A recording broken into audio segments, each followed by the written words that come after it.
I was looking at the report of World Economic Forum for job demand for 2030. Adversaries taking time to hop from one segment to another. And when they're going to have difficulty, they will make more noise. Is degree mandatory to get into cybersecurity? Predictive analysis can tell us that this is a start of something much worse. One universal technique which has been floating out there, which can jailbreak pretty much every model. People rely on LinkedIn these days, but LinkedIn is just not the only platform. Coming into the phishing side of the world, right? We have the capability of natural language processing. People like to now interact with the screens more they will like to interact with humans. What are the most common entry-level jobs in cybersecurity? Nobody likes to write reports.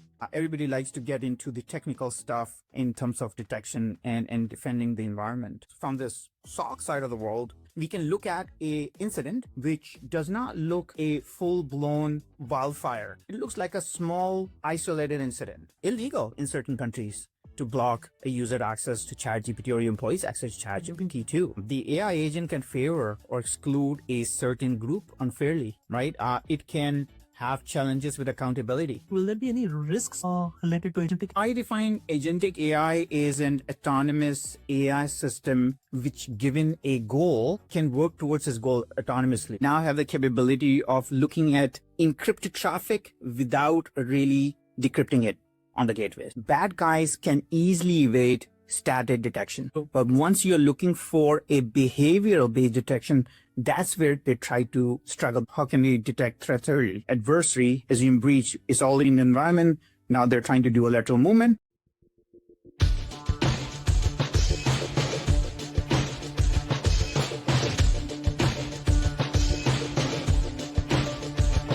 Hello everyone, welcome back to Learn Knowledge with Raviteja Mureboina, episode 19. In this episode, we have Anwar Adil, a seasoned security architect with about 2 decades of experience. Across his career, he has been architecting, implementing security solutions. So without any further delay, let's welcome Anwar to one of the research that I have seen recently, where 83% of organizations are adopting ZeroTrust model successfully, and which has reduced security incidents. So before going to ZeroTrust model, what actually ZeroTrust model is? And why people are using it, and what is the difference between ZeroTrust and traditional perimeter-based approach? Right. So before we jump into Zero Trust, let's talk about how did we reach to this stage, right? So let's talk about what we were doing before. So before we have the idea of building security, domain or restriction based on what we call castle in the moat idea, right? Mm-hmm. That was strengthening our parameter, putting firewall, putting IPS, putting all type of detection.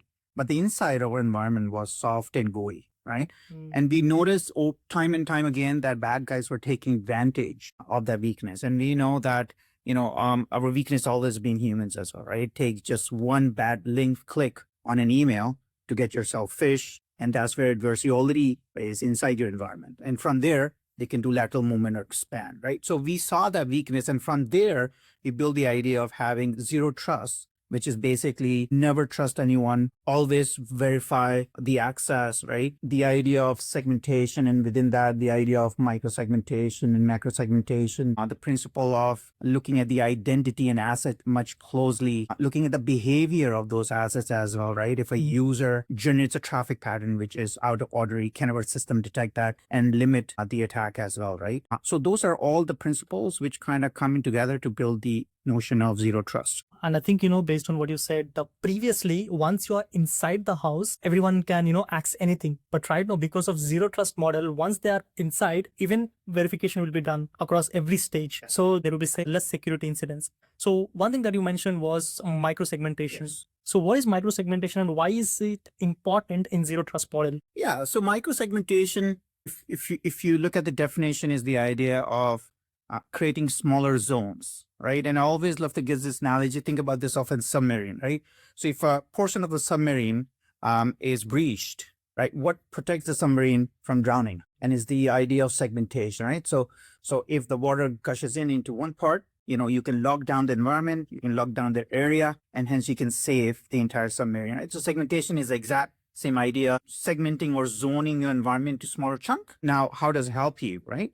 So if the adversary, with the idea of zero trust and assume breach, the adversary is already inside the environment, they will have difficulty expanding or doing a lateral movement, right? Because now it's smaller segments. And even if they try to jump from one segment to another, what we're hoping for that they will be moving to make more noise. And from the detection point of view, we like the idea when the adversary is making noise, because that increases our chances of detection in an early stage and obviously mitigating the risk in its infancy. Will there be any biggest challenges implementing micro-segmentation? Yeah. So since you are creating now these micro security control points and forcing this granular control comes a complexity, right? So now you're dealing with complexity of management, complexity of policy management.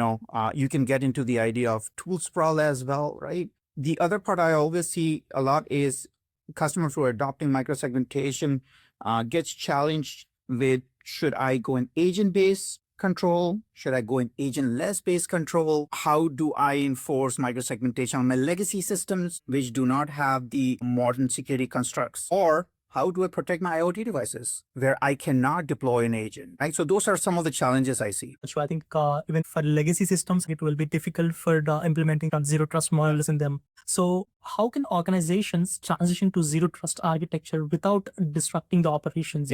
Yeah, that's a great question, right? So in my experience, I would suggest your success going to increase. First of all, if you have a phased approach, if you have a solid plan, if you know your desired end goal, what are you trying to achieve with that architecture? Then it all starts with visibility, right? You cannot enforce zero trust. You cannot do micro-segmentation within it if you do not know who's talking to who. How are my assets are communicating? How's my user talking to the apps? How are my apps talking to my apps, right? So it all starts from visibility and being able to identify your flows, including, your network traffic flows as well. Then you can increase your chances by starting off by protecting your crown jewels first, right? Generally speaking, customers get better bang for their buck if they start off deploying zero trust and segmentation architecture for their crown jewels. And now identification of crown jewels goes back to visibility point, right? You need to be able to identify your crown jewels first in order for anything.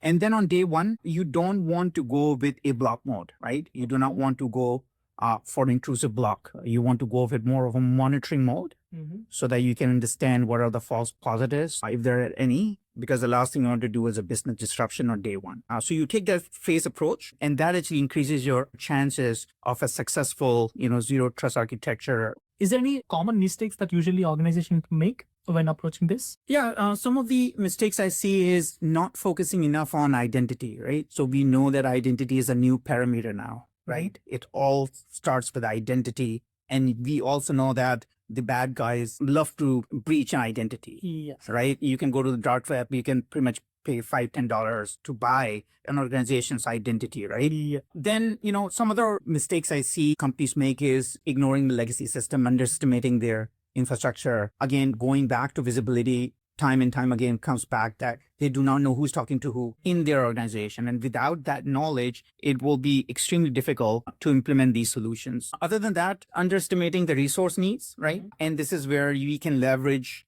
automation as well. So lack of automation is another piece we see. Again, you cannot humanly manage all these access controls, these fine-grained access controls. So you have to leverage the power of automation, including AI, for your benefit. How does this impact incident response time? Right. The principles and the idea of zero trust, including segmentation, actually does a phenomenal work when it comes to early detection and improving your overall defenses, right? So if you just look at the zero trust, if you have some aspects of zero trust implemented in your environment, that means you're gathering a lot of valuable telemetry. You have visibility to your environment. And with that information, you can detect anomalies faster. You can generate high level, high fidelity alerts as well for your SOC team, right? So with those few elements, you can greatly increase your response time and your detection time. Now, if you look at the segmentation and micro-segmentation, particularly speaking, in terms of your detection time, now you're fine-graining the environment into smaller chunks. That means, again, adversary, assume breach, is already in the environment. Now they're trying to do a lateral movement. You'll have difficulty doing that because the environment is locked down. So first, with that approach, you're gaining what we call time-based defense. Now the adversary is taking time to hop from one segment to another. And when they're going to have difficulty, they will make more noise. They will make mistakes. And that's exactly what we're hoping for, because that will going to increase our chances for early detection and then early mitigation as well. And how can AI be used here during this detection? Yeah.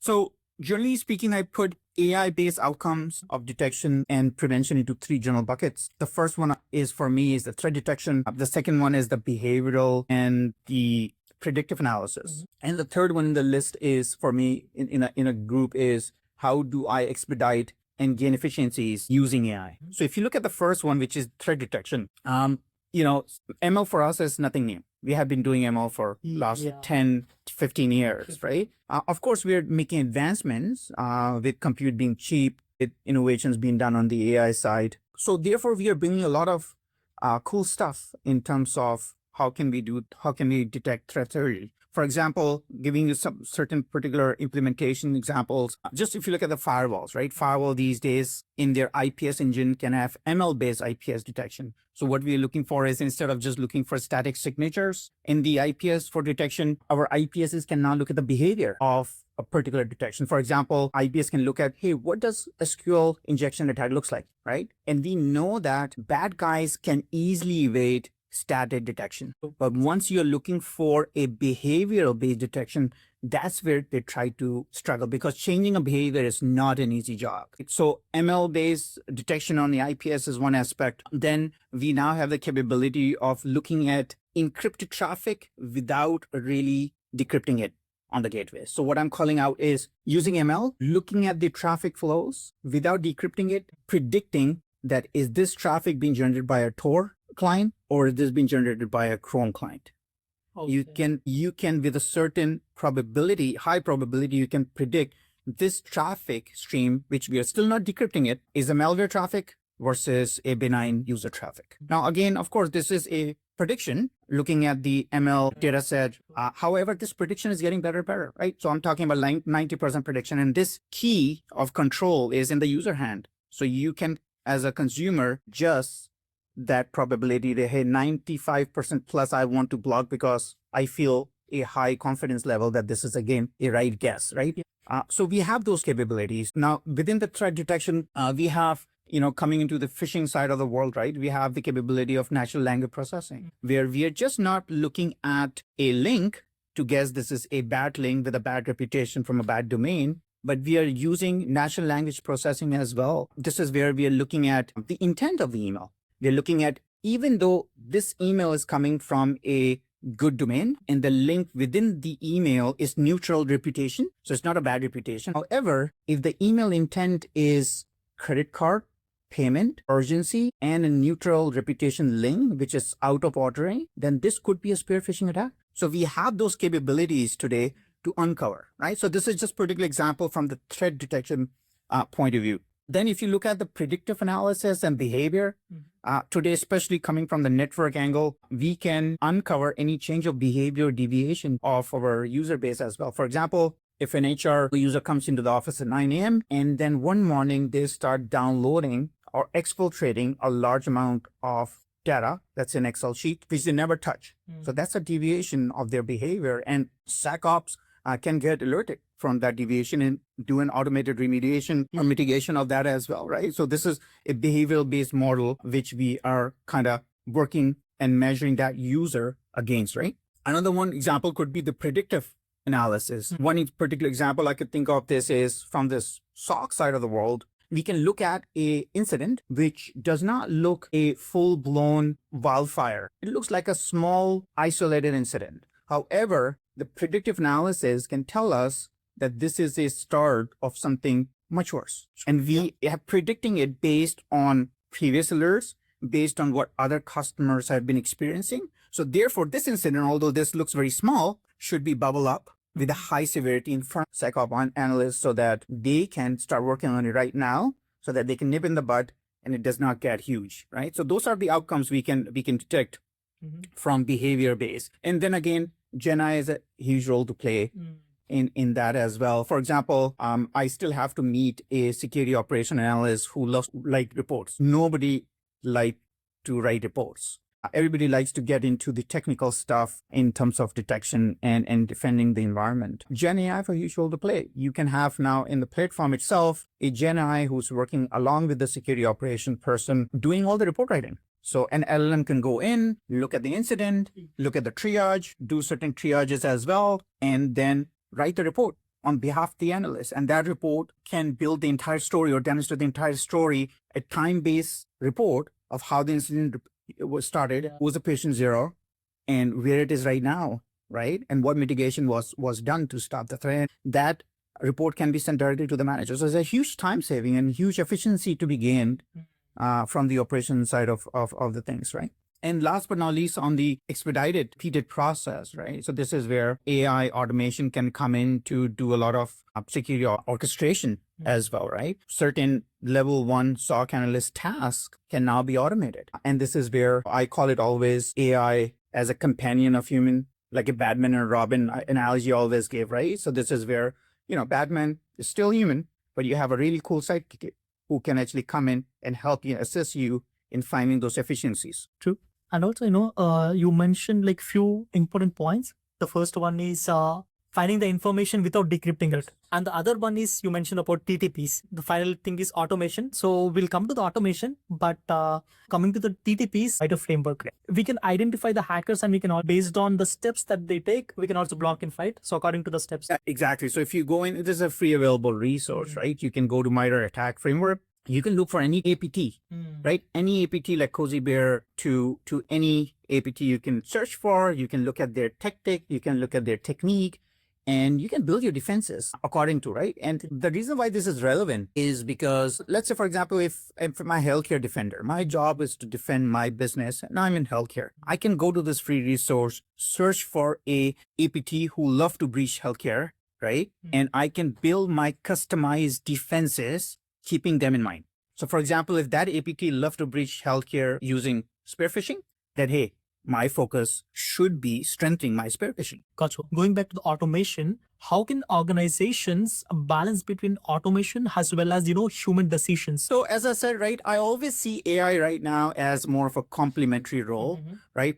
Batman and Robin analogy, a huge efficiencies to be gained using AI, right? And AI can beautifully handle all the routine repeated tasks while humans can focus on the more critical, complex situation, right? However, what I see right now is humans are still kept in the loop, right? We are still being, cautious by giving the driving seat to the AI, right? Because it obviously brings some certain factors which we have to keep into account. And this is a cycle of constant loop back, right? As we teach the AI, as AI learn more, as the models evolve, right? As our confidence level get better, then autonomous SOC is probably the future. So probably there should be a tier base. The tier 1, AI will be detecting it. Tier 2, probably humans should check it and verify whether it's right or not.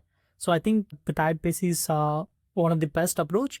And what do you think about agentic AI? Why are organizations using it? I define agentic AI as an autonomous AI system which, given a goal, can work towards its goal autonomously, right? It can reason, it has its own memory, it can create its own steps or tasks to reach that goal, and it's constantly learning as well, right? So second iteration toward that goal may be more efficient because it has learned that there is a better way of doing it, right? So there are huge gains to be made using agentic AI as well in cyber. So will there be any risks related to agentic? Yeah, so talking about the risk of agentic AI, right? There are certain risks which we have to be cautious. For example, scope creep could be one, right? That is where the agentic AI can make certain calls during the mitigation, which are not really the right mitigation, right? Maybe it can overexceed its boundaries, right? Maybe decide that, hey, it can go in and block a user's access to a healthcare facility because that is a high risk communication, right? And get itself trouble into compliance and regulation challenges, right? So those kind of questions are still there. Like, how can organizations trust AI? Yeah, so before I jump in your question, there's one more point, and this is kind of interesting and a little bit more futuristic as well, right? The scope creep or the runway agent example, right? Think about this as an agent see that there is a cyber attack happening. An agent, unanimously decides itself that the best defense is counteroffense and launches an attack to the adversary, right? So those kind of questions, which are very hard to predict, right? Because scope creep, runaway, goal drifts are all real problems which we are trying to solve today. Can you give more information? Yeah, so what I'm talking about, more of an autonomous SOC kind of idea, right? This is where you can give the driving seat to an AI agent, which can do all the triage, all the level 1, level 2, 3 kind of job autonomously. It can parse through the logs for you. It can decide a mitigation action for you as well, right?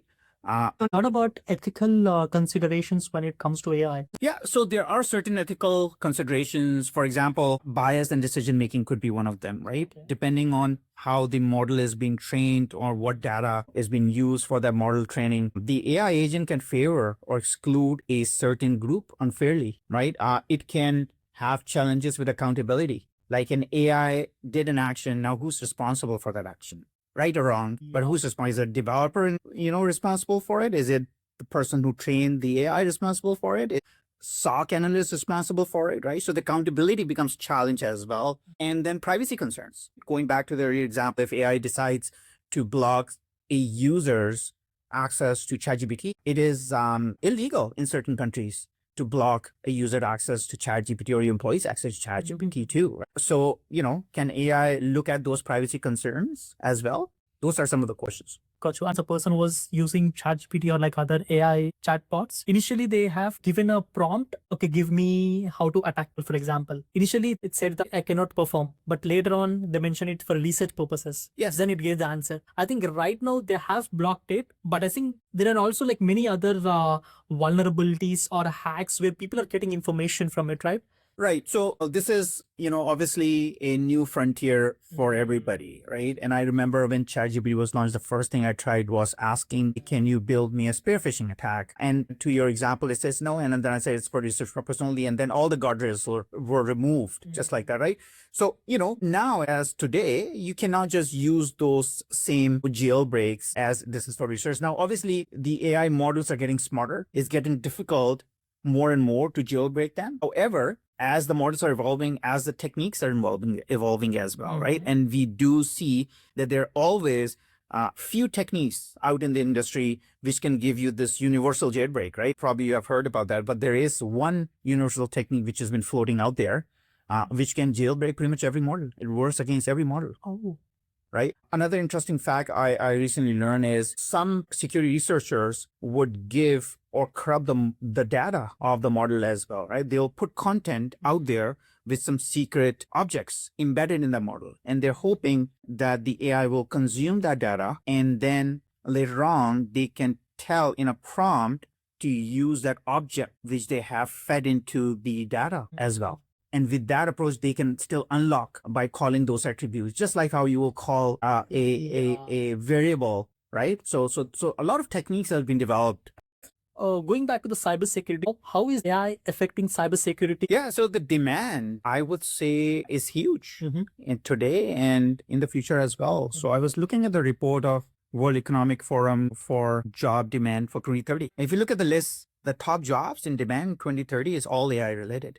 Right? All machine learning scientists, AI security analysts, they were all related to predominantly about ML and AI and then security aspect of that as well. So I do foresee a huge demand of AI professionals, especially cyber related in the future. So like what advice do you give to students or people who are starting their career in cybersecurity today? Yeah, so I would say that, there is no shortcut for success in learning, right? You have to put your, 10,000 hours in learning or becoming an expert of it, right? So start out by learning the fundamentals. Don't look for shortcuts. Spend time. Get your hands dirty. Try to get as much experience as you can in the field because nothing beats experience, right? And don't be afraid to fail. And this is, again, something I stress a lot whenever I talk to anyone who is starting a career is failure is just a state of mind, right? So don't think failure as I'm going to give up because this is not for me on this technology is too hard for me, right? Failure is just another, stage or step to try again, or maybe try again a little differently. Failure is the first step to success, I guess. Exactly, right? Last but not least, I would say, especially looking at more of Gen Zs, right? Soft skill, right? Is something I'm missing because people like to now interact with the screens more. They will like to interact with humans, right? So I think it's an important element to connect on human to human level, right? And network as well. Even communities play an important role here, right? And what are like some of the most common entry level jobs in cybersecurity? Yeah, so SOC level 1 becomes a really good entry point. And the reason why I suggest this is a lot of security events you go to, a lot of large organizations are doing interview on the spot.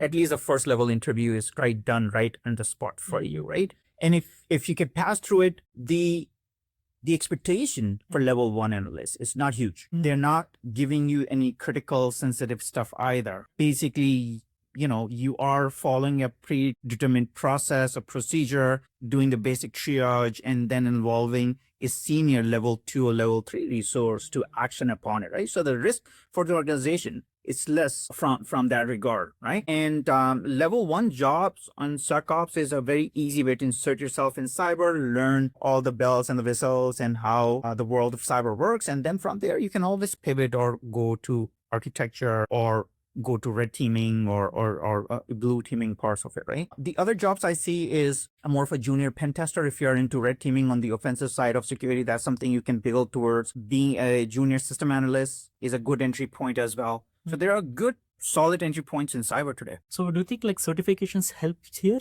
Yeah, I would say certification has a huge role to play, right? However, it is not the ultimate criteria for success, right? Given a choice, yes, certification can get you on the interviewer's table, right?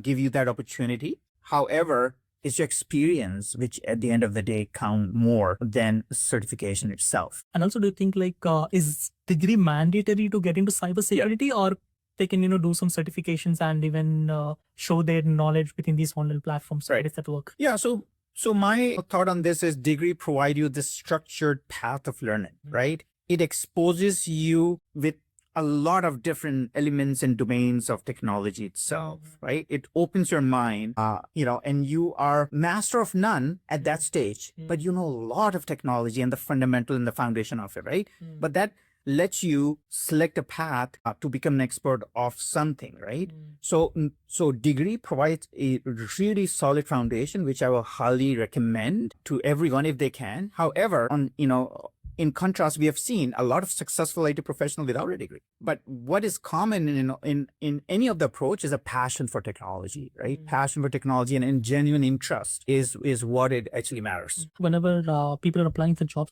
what do hiring managers look into these resumes? Yeah, so hiring managers are obviously looking at relevance of experience. They're looking for any skill set, especially proven skill set, right? And they're mostly coming from the idea that, hey, show me, don't tell me. Because guess what? They're hearing probably the same story from pretty much every single candidate, right? So if you want to keep yourself differentiated, then if you have any examples, a real practical example, then you should prefer that, right? And that will definitely going to give you an edge. Then certification, then degrees, formal education, able to demonstrate that you are a self-learner is also a key element they're looking for. Soft skills, which we just talked about, critical thinking. Can you solve a problem? Can you yourself find a solution to a problem, right? And how much hand-holding do you really need, right? So those are the aspects which the managers are looking. So within the LinkedIn, do you think endorsements work? I would say so, yes. LinkedIn is turned out to be a huge platform for job searching and networking, right? People rely on LinkedIn these days, but LinkedIn is just not the only platform. Another platform which people usually do not emphasize more on is going to security events and meeting people there. Like perfect example I can give you, just recently there was a sector conference, which is one of the largest cybersecurity conference. Just recently, I think it was last month, a huge event and a great place to network. And the best part for students is that it's almost free as well. So if you are in any institute, you just can use your college university ID and then get a free pass. Now that's a great opportunity because not only you're getting a free pass, but you are in an event where pretty much all the vendors, all the technology folks are gathering for a day and a beautiful time to network. So how should we find these conferences for a person who is starting his career? How should he, because he has no idea about this conference? This is, more of a shared knowledge as well. If you're not in cyber, if you're just a student, right, then it comes down to how enthusiastic you are about the profession, right? And the more people you talk to, right, more content you are consuming, more you're learning about these events. And Sector is just not the only event. There are so many other events which happen all over the year, which is completely free for students to show up. So we are in the end of the podcast. So do you have any final lessons to share with our audience? Yeah, so my life itself is about failure is just a stage, right? And time and again, even now when I'm dealing with a technical challenge or a project, right, I am obsessed by that problem, right? I'm thinking about it, I'm trying it, and I'm not giving up, right? And if a particular strategy doesn't work, then hey, I'm looking for alternative, right? But I'm not giving up, right? So not giving up is actually an important element. And if you look at the end of the day, worst case scenario, if you cannot achieve the same objective, however, just the mindset of not giving up and trying different ways is exposing you to so many different variations of the solution. You're learning so many different lessons along that failure. So I see that, you have only to gain than to lose. So I think the lesson here is never give up. Yes. Great. So thank you very much for your time, Anwar. Yeah. Great having you on the show. So this is the end of the podcast. Thanks, everyone.